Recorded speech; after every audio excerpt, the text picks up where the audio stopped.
về gà về mưa lâu mà nghe cả lương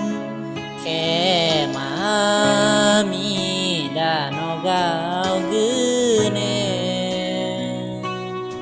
áo hu cho về tuần cho gà mò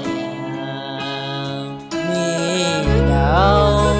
nó gai nghe cho để lâu mi nó gai gai ya về gà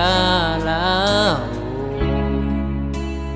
ai yêu nó tháp hà yu đê giàu sung gai nghe cho khá nghe cho gà lao nói mà phá bê la tháp hà yu đê gao ai nó gao mi đang ngập phê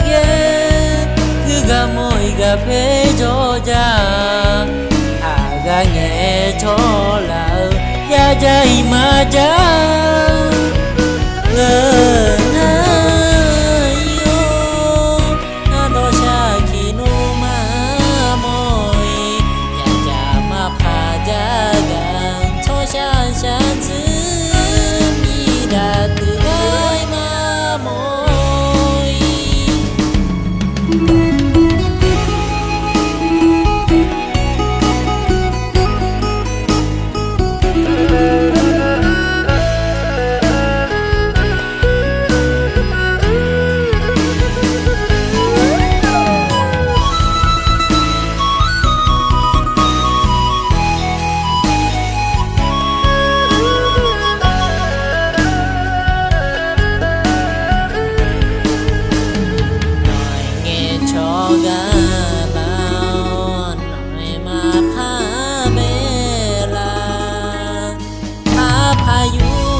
ngờ về cho cha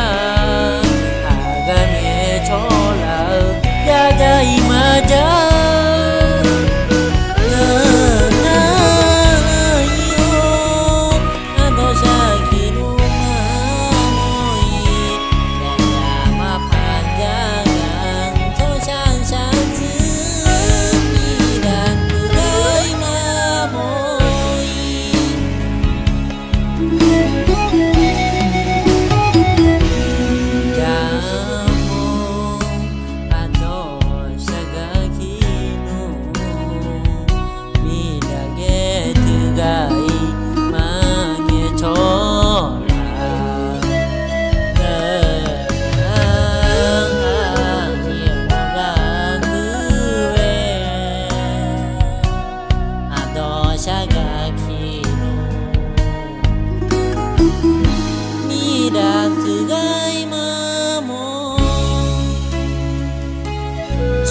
cha cha dư khi